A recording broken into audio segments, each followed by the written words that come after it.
امام حسین رضی اللہ تعالیٰ عنہ کی شہادت، آپ کے واقعات آپ کی بچپن سے مشہور ہو گئے تھے۔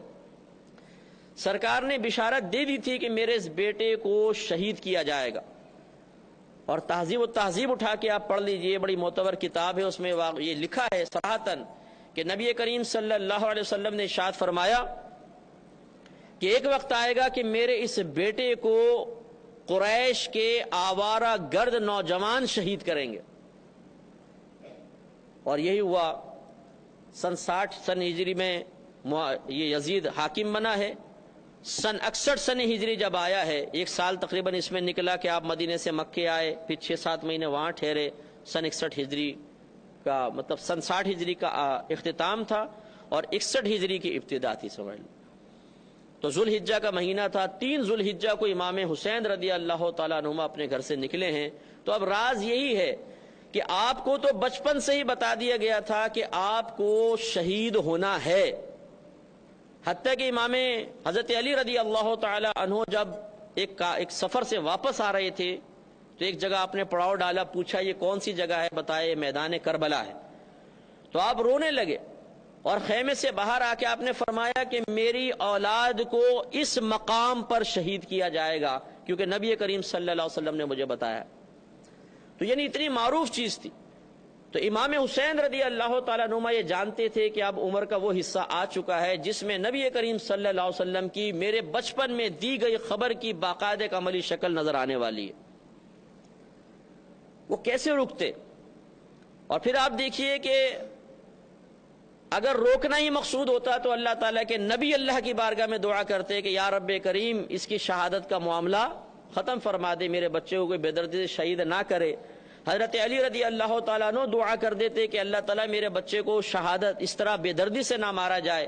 بی بی فاطمہ رضی اللہ تعالیٰ عنہ دعا کرتی، لیکن کسی نے دعا نہیں کی، اس لیے کہ وہ خاندان رسالت اللہ کی رضا پر راضی تھا کہ اگر اللہ کا ازلی فیصلہ ہی یہ ہے کہ ہمارا خاندان میدان کربلا میں اپنی جانیں قربان کر کے قیامت تک کے لیے ایک عظیم دین کے لیے قربانی کی مثال پیش کرنے کے لیے منتخب ہو چکا ہے، تو ہم کون ہوتے ہیں دعا کرنے والے؟ ٹھیک ہے۔ تو امام حسین رضی اللہ تعالیٰ عنہ بھی جانتے تھے کہ اب وہ وقت آ چکا ہے، اب وہاں پر مجھے جا کر اپنی جان اللہ تعالیٰ کے فیصلے کے مطابق قربان کرنی ہی ہے۔ تو گویا کہ رضا الہی کی تکمیل کے لیے آپ نے اپنی جان قربان کرنے کے لیے اپنے آپ کو پیش فرما دیا۔ آپ راستے میں جا رہے تھے تو اطلاع مل گئی کہ مسلم بن عقیل رضی اللہ تعالیٰ عنہ کو شہید کر دیا گیا۔ آپ تھوڑا سا اور آگے گئے تو یزید نے حر رضی اللہ تعالیٰ عنہ جو پہلے تو دشمن تھے بعد میں دوست بنے، ان کو 10,000 کے لشکر کے ساتھ بھیجا، بلکہ یہ بھیجا ابن زیاد نے، اور کہا کہ فوراً گرفتار کرو ان کو، میرے پاس لے کر آؤ۔ وہ پہنچ گیا اور اس نے امام علی مقام، وہ بڑی عزت کرتا تھا، اہل بیت سے محبت کرتا تھا، اس نے کہا کہ دیکھیں میں مجبور ہوں کہ میں آپ کے سامنے آ کے کھڑا ہو گیا ہوں، لیکن میں بڑا مجبور ہوں، آپ میرے ساتھ ابن زیاد کے پاس چلیے۔ امام حسین نے فرمایا کہ یہ نہیں ہو سکتا، میں اس کے پاس جاؤں گا، مجھے پتا ہے اس کی نیت کیا ہے، میں تمہارے ساتھ نہیں جا سکتا ہوں۔ اتنے میں عمر بن سعد ایک اور شخص تھا جس کو ابن زیاد نے حکومت کا لالچ دیا کہ میں تجھے رے کی حکومت دے دوں گا، علاقہ تھا، تو جا۔ یہ حر نے اتنی دیر کیسے لگائی ہے؟ یقیناً وہ امام حسین کی تعظیم کر رہا ہے، تم فوراً جاؤ اور کوئی بات سننا نہیں، بس امام حسین کو تم نے گرفتار کرنا ہے۔ تو وہ بھی ایک لشکر جرار لے کر اس مقام پر آ گیا۔ تو امام حسین رضی اللہ تعالی عنہما نے پھر سوچنے کا وقت مانگا اور آپ نے ایک میدان میں خیمے قائم فرمائے، اور جب وہاں پہ لوگوں سے معلوم کیا کہ یہ کون سا مقام ہے تو انہوں نے کہا کہ یہ میدان کربلا ہے۔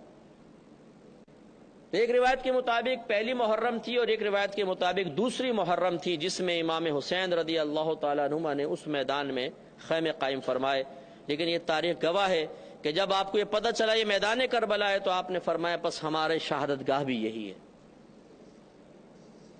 اس رات آپ نے اپنے رفقا سے فرمایا کہ اگر تم چاہو تو چلے جاؤ، مجھے ان کے تیور خطرناک نظر آ رہے ہیں، تو ایسا نہ ہو کہ یہ حملہ کریں اور تم سب اس میں کام آ جاؤ، ان کی دشمنی میرے ساتھ ہے، میں یہاں پہ ٹھہرتا ہوں۔ لیکن سب خاندان والوں نے کہا یہ کیسے ہو سکتا ہے کہ ہم آپ کا ساتھ چھوڑ کے چلے جائیں، ہم آپ کے لیے جانیں قربان کر دیں گے۔ اسی تمام پسو پیش کے اندر تقریباً 7 دن مزید گزرے اور 9 محرم الحرام کا دن آیا. 9 محرم الحرام اسی بات چیت میں گفتگو میں. تو جب یہ اتنا لمبا عرصہ گزرا تو پھر اور ان کو تشویش ہوئی. ابن زیاد وغیرہ کو انہوں نے مزید لشکر بھیجا اور شمر ایک کمبخت تھا بہت، وہ بھی اس لشکر میں موجود تھا. اور اس نے آ کے مشاورت کی اور طے یہ پایا کہ نہر فرات پہ 500 سوار کھڑے کر دیے جائیں. خاندان رسالت کو ایک قطرہ پانی نہیں ملنا چاہیے. اور یہ پانی بند ہونے کا واقعہ 3 دن تک رہا. 3 دن تک آپ لوگوں کا پانی بند رہا، حتیٰ کہ 9 محرم الحرام آیا اور اس میں باقاعدہ پھر جنگ کا آغاز ہونا تھا. لہذا جب 10ویں کا دن آیا ہے 10 محرم الحرام، جس میں خاندان کے اکثر لوگ شہید ہونے تھے، تو اس میں پھر یہ طے ہو چکا تھا کہ اب کل تو جنگ ہونی. اس رات امام حسین رضی اللہ تعالی عنہما نے یزیدیوں کے لشکر سے کہا کہ مجھے ایک رات کم از کم ہمیں سکون سے عبادت کرنے دو، اس میں رات پہ حملہ نہ کرنا، اور میں چاہتا ہوں کہ میں اپنے رب سے مناجات کروں. ان کے دل میں خیال آیا کہ ٹھیک ہے آپ کریں. وہ پوری رات آپ نے اللہ سے مناجات کرتے ہوئے عبادت کرتے ہوئے گزاری.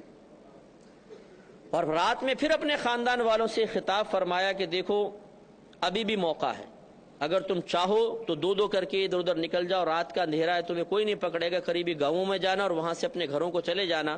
تم مجھے یہاں پہ اکیلا چھوڑ دو.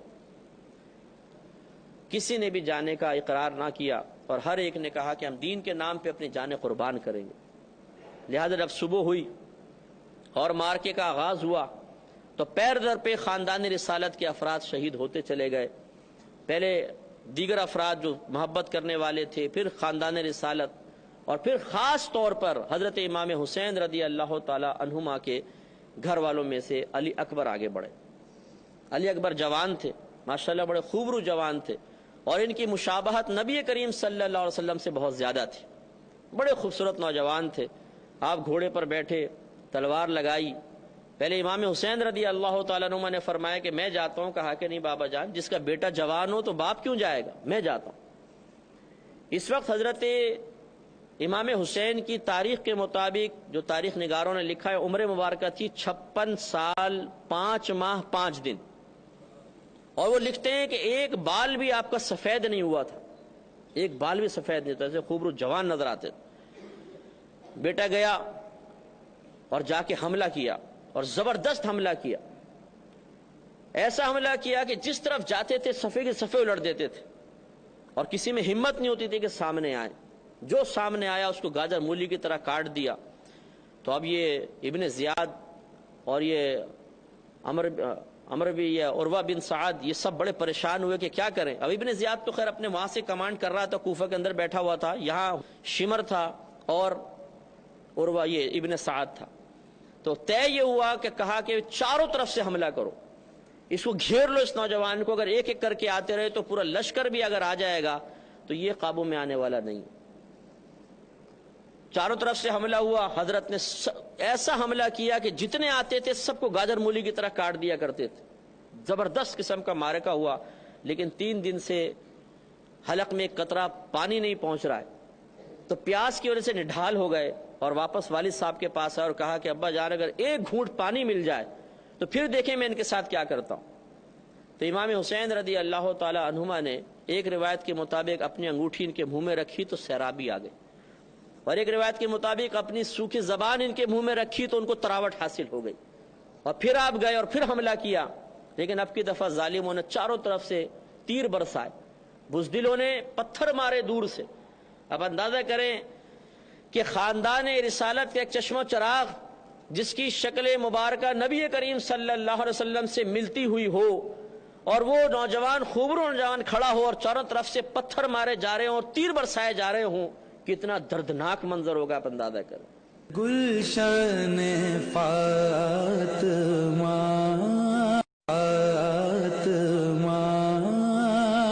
کے تھے سارے گلاب ریت پر. اگر کوئی پاگل کو بھی پتھر مار رہا ہوتا ہے تو ہمارا دل پسیج جاتا ہے اور ہم کہتے ہیں یار ایسا نہ کرو، بیچارے کیوں مار رہے ہو، اس کی ٹانگ دیکھو لنگڑا کے چل رہا ہے. اور یہاں پر آل رسول پہ حملہ کیا جا رہا ہے، کوئی پتھر یہاں آ کے لگتا ہوگا، کوئی ناک پہ آ کے لگتا ہوگا، کوئی ہونٹوں پہ لگتا ہوگا، کوئی کندھے پہ لگتا ہوگا، کوئی سینے پہ آ کے لگتا ہوگا۔ آپ اندازہ کریں کہ بغض، کینہ اور بدبختی کا عالم کیا تھا کہ ان کے ہاتھ رک نہیں رہے تھے، حتیٰ کہ شہزادے زمین پہ تشریف لے آئے اور ان ظالموں نے آگے بڑھ کے تلواروں کے ایسے وار کیے کہ جسم کو چھلنی چھلنی کر دیا، اور آپ کی زبان سے یا ابتاہ نکلا، اے میرے والد۔ حضرت امام حسین رضی اللہ تعالیٰ عنہما آگے بڑھے۔ اچھا، اور وہاں پہ میدان میں فقہاء نے لکھا ہے، مفسرین نے لکھا کہ گرد اتنی تھی کہ امام حسین کے آگے اتنی گرد چھا گئی تھی کہ پتہ نہیں چل رہا تھا آگے کیا ہو رہا ہے۔ اب جب بیٹے کی پکار سنی تو پھر آپ آگے بڑھے اور جو دو چار قریب تھے ان کے سر قلم کیے اور بیٹے کو اٹھا کر، جوان بیٹے کو خیمے تک لے کر آئے۔ آپ اندازہ کریں کہ ایک چھوٹا سا بچہ اگر گھر میں پیدا ہو کے مر جائے تو کتنا صدمہ اور افسوس ہوتا ہے۔ اگر لڑکا ہو تو اور زیادہ ہوتا ہے، حالانکہ بچی بھی بہت پیاری ہوتی ہے، کہ لڑکا مرے تو۔ اور ایک بیٹا جس کو 18-19 سال تک جوان کیا ہو، بالکل جوان بیٹا، اور اسے سے بے دردی کے ساتھ شہید کیا گیا ہو کہ یہاں زخم ادھر زخم، کوئی جسم کا حصہ نہ چھوڑا ہو کہ جہاں زخم نہ ہو گئے ہوں، تو اس باپ کے دل کے درد کا عالم کیا ہوگا۔ لہذا مورخین نے لکھا ہے کہ جب آپ اس کو لے کر آئے ایک بھی بال سفید نہیں تھا، لیکن اتنا صدمے سے نڈھال ہوئے کہ جب آپ ان کو لٹا کر انہوں نے دم توڑا ہے آپ کے ہاتھ میں، اور اللہ کی رضا پر راضی رہتے ہوئے دم توڑا ہے، تو آپ کی داڑھی اور سر کے بال سفید ہو گئے تھے۔ اتنا صدمہ، اتنا غم تھا امام حسین رضی اللہ تعالیٰ عنہ۔ آپ خیمے میں گئے، اب بیویاں جو تھیں صبر و تحمل کے پہاڑ تھے، انہوں نے اس موت پر، اس شہادت کے اوپر بڑا صبر کا مظاہرہ کیا اور اللہ کی رضا پر راضی رہنے کا عندیہ دیا۔ تو بی بی امام حسین رضی اللہ تعالیٰ عنہ کی زوجہ نے کہا کہ یہ ظالم ایسے ہیں کہ انہوں نے پانی بند کر رکھا ہے، یہ چھوٹے علی اصغر ہیں، بالکل دودھ شیر خوار بچے تھے، ان کو لے کر جائیں اور کم از کم اس بچے کے لیے آپ پانی مانگ لیں ان سے کہ یہ اس بچے کو تو پانی پلا دیں۔ یہ ظالم ہیں ٹھیک ہے، لیکن شاید اس بچے کو دیکھ کر کم از کم اس بچے کے لیے تھوڑا بہت پانی دے دیں۔ علی اصغر رضی اللہ تعالیٰ عنہ چھوٹے سے تھے، اب زبان نکالتے تھے، پیاس کی وجہ سے روتے تھے، بلکتے تھے، نہ ماں کے دودھ اتر رہا ہے بھوک اور پیاس کی کمی کی بنا پر، اور نہ پانی مل رہا ہے۔ امام حسین رضی اللہ تعالیٰ عنہما اپنے بچے کو لے کر باہر گئے اور آپ نے ارشاد فرمایا کہ اے ظالموں، میرے نانا جان تو وہ ہیں جو حوض کوثر سے پوری امت کو اپنے مبارک ہاتھوں سے سیراب کریں گے، اور تم میرے نانا جان کے اس چھوٹے سے لخت جگر کو پیاسا مار رہے ہو، تو کم از کم تھوڑا سا پانی اس کو دو تاکہ یہ بچہ پانی پی لے۔ آپ ان کی بدبختی کا عالم دیکھیے کہ ایک کمبخت نے ایسا تیر مارا کہ سیدھا علی اصغر رضی اللہ تعالیٰ عنہ کی گردن میں آ کے لگا اور آر پار ہو گیا، اور بچے نے وہی ہچکی لی اور حضرت کے ہاتھ میں دم توڑ دی۔ آپ درد کا اندازہ کریں، ذرا تکلیف کا اندازہ کریں، اگر آپ کے میرے بچے کو خدا نہ خواستہ ہاتھ سے چھٹ کے گرے اور گاڑی کچلتی ہوئی نکل جائے، کیا حال ہوگا۔ اور وہاں امام حسین رضی اللہ تعالیٰ عنہ جن کے نانا جان کے قدموں کی برکت سے لوگوں کو جنتیں ملیں گی، مغفرتیں ملیں گی۔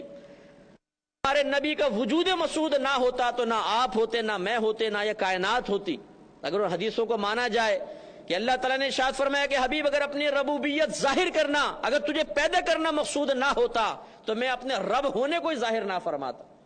جن کے صدقے میں پوری کائنات اللہ نے عطا فرما دی، ان کے گھر والے آج بھوکے پیاسے، وہ نبی جن کی انگلیوں سے چشمے جاری ہوئے تو پورے پورے لشکر سیراب ہو گئے، آج ان کے گھر کے ایک چھوٹے سے بچے کو گلے میں تیر مار کر پیاسا مارا گیا۔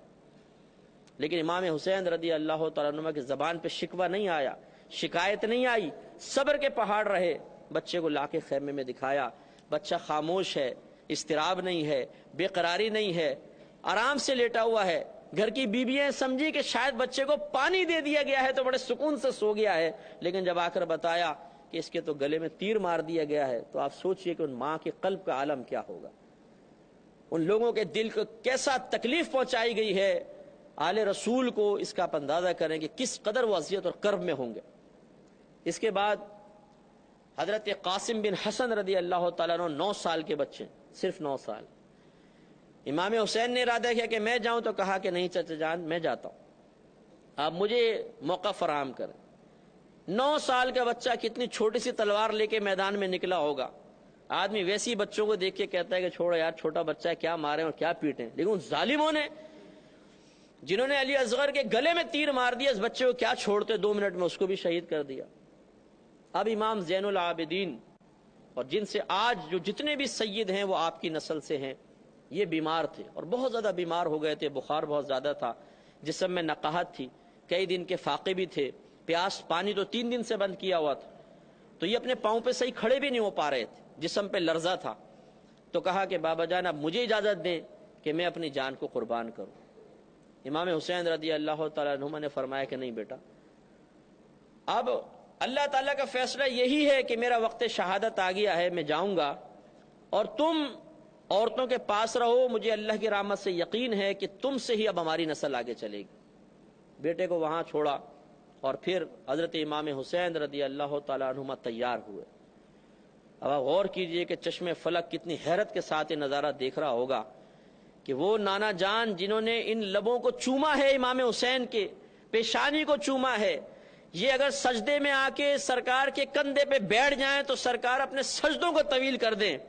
آج وہ مقام شہادت حاصل کرنے کے لیے ہزاروں کے سامنے اکیلا جا رہا ہے.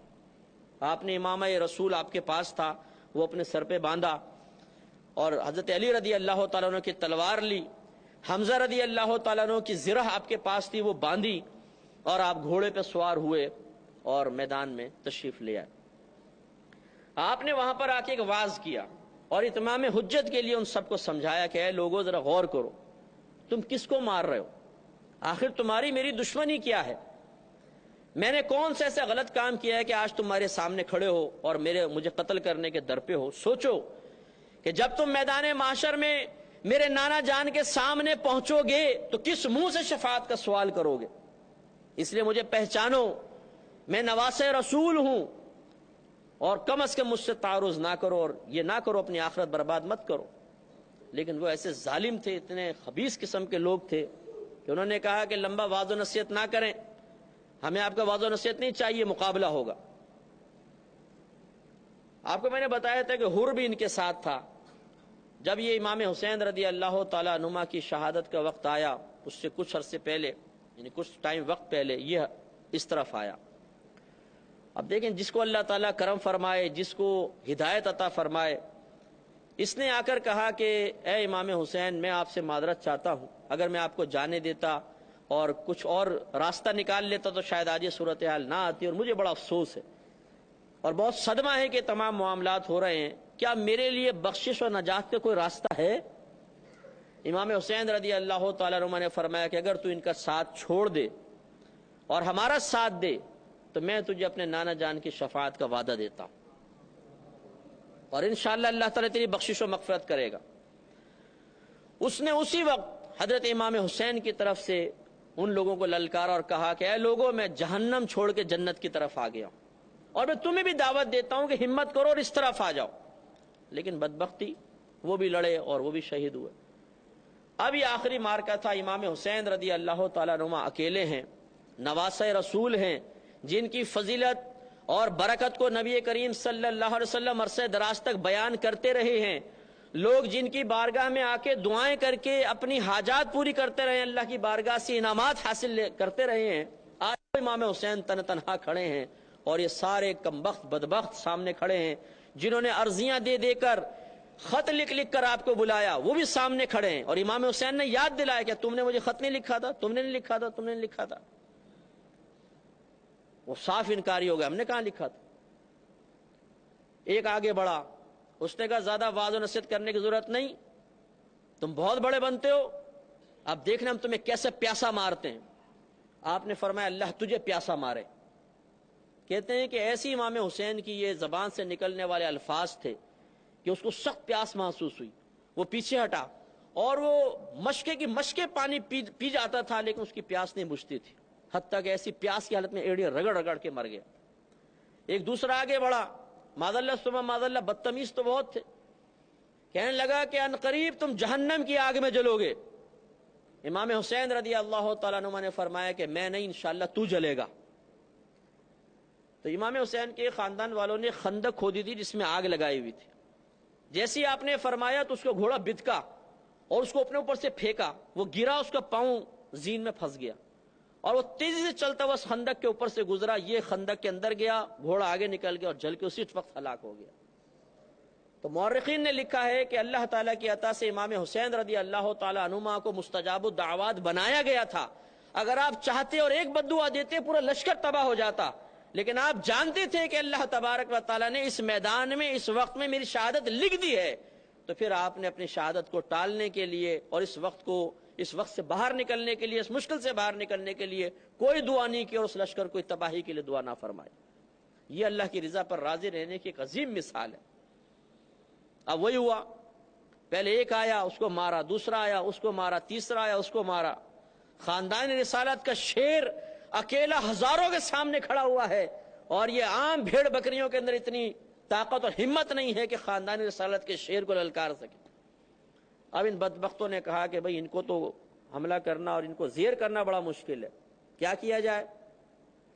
وہی طے پایا، پہلے چاروں طرف سے گھیر لو اور ان پہ وار کرو۔ چاروں طرف سے گھیرا گیا، حضرت گھوڑے پر ہیں، چاروں طرف سے گھیر لیا گیا۔ آپ وہ منظر ذرا ذہن میں لائیں کہ ہاتھوں میں بڑی بڑی تلواریں ہوں، آنکھوں میں نفرت کے جذبات ہوں، اور جسم پہ وار کر کے جسم کاٹنے کے لیے لوگ تیار ہوں۔ ایک عام آدمی ہو تو دہشت سے چیخنے لگ جائے گا، ہیبت کا عالم کیا ہوگا آپ سوچئے۔ ایک عام آدمی اکیلا اگر آپ کے سامنے چاقو لے کے آپ کو مارے تو آدمی کا مقابلہ کرنا بڑا مشکل ہو جاتا ہے۔ لیکن قربان جائیے امام حسین رضی اللہ تعالیٰ عنہ کی جرأت پر، شجاعت پر، بہادری پر، اور خاندان رسالت سے ملنے والے شجاعت کے اس فیض پر کہ آپ نے ان سے مقابلہ فرمایا اور ان کو سب کو تتر بتر کر دیا۔ طے یہی ہوا کہ ایسے قابو میں نہیں آئیں گے، ان پہ تیر برساؤ۔ دور سے کھڑے ہو کے کمبختوں نے چاروں طرف سے گھیر کے اتنے تیر مارے کہ جسم کا کوئی حصہ ایسا نہیں تھا جس میں تیر نہ لگا۔ اور حضرت گھوڑے سے زمین پہ تشریف لے آئے، بلڈ نکل رہا تھا، کوئی چہرے پہ لگا ہوا ہے، کوئی سینے پہ لگا ہوا ہے، کوئی ہاتھوں پہ تیر لگا ہوا ہے، عجیب صورت ہے۔ اور ان بدبختوں نے جیسی آپ تشریف لائے آگے بڑھ کے تلواروں سے وار کر کے آپ کو مکمل طور پہ شہید کر دیا۔ اور پھر ایک بدبخت نے آگے بڑھ کر ایک شمر کے بارے میں آتا ہے کہ شمر نے، اور ایک سنان بن انس کا نام آتا ہے کہ ان دونوں میں سے کسی ایک نے آگے بڑھ کر امام حسین کی گردن پہ ایسا وار کیا کہ سر مبارکہ علیحدہ کر دیا۔ اور یزید نے جو یہ حکم دیا اور ابن زیاد کو مقرر کیا، اس نے قیامت تک کے لیے اپنے چہرے کو سیاہ کر لیا، اور امام حسین رضی اللہ تعالیٰ عنہ نے اس دین کے لیے قربانی دیتے ہوئے ایک ظالم اور فاسق و فاجر کے سامنے سر اطاعت خم نہ کرتے ہوئے اپنے دین کو قیامت تک کے لیے زندہ کر لیا۔ تو الحمدللہ اس واقعے میں ہمارے لیے بڑا درس ہے، بہت نصیحت ہے۔ ہمیں صرف ان واقعات کے انداز سے ہی نہیں سننا چاہیے، اور صرف کسی کے بیان کرنے کے انداز پہ غور و تفکر کر کے اس کو اچھا یا اور کسی اور زاویے سے نہیں دیکھنا چاہیے کہ یہ جی اچھا بیان تھا، جی برا بیان تھا، جی بہت مزہ آیا، جی نہیں آیا، بلکہ اصل ہونا یہ چاہیے کہ ہم ان واقعات سے درس حاصل کریں۔ امام حسین رضی اللہ تعالیٰ عنہ اللہ کے دین کے لیے گھر سے نکلے، ہمیں بھی نکلنا چاہیے۔ آپ نے میدان میں جانے کے باوجود سامنے ظالم کھڑے کبھی نماز قضا نہیں فرمائی، ہمیں بھی سوچنا چاہیے۔ آپ نے ہر مقام پہ سچ بولا، کبھی جھوٹ نہیں بولا، دھوکہ نہیں دیا، کسی طریقے سے بزدلی کا مظاہرہ نہیں کیا، ہمیں بھی اس کو اختیار کرنا چاہیے۔ اور آپ نے اپنے خاندان والوں کی قربانی خود دین کے لیے پیش کر کے قیامت تک کے لیے اپنے دین کو زندہ کیا، ہمیں بھی کم از کم کچھ قربانیاں اپنے دین کی خاطر دینی چاہیے۔ اللہ تعالیٰ سے دعا ہے کہ رب کریم اس واقعے سے درس حاصل کرتے ہوئے ہمیں بھی ان تمام اچھے نکات کو اپنانے، ان اچھی چیزوں کو اپنی زندگی پر عملی طور پہ نافذ کرنے کی توفیق عطا فرمائے۔ وآخر دعوانا ان الحمدللہ رب العالمین۔ گلشن فاطمہ کے تھے سارے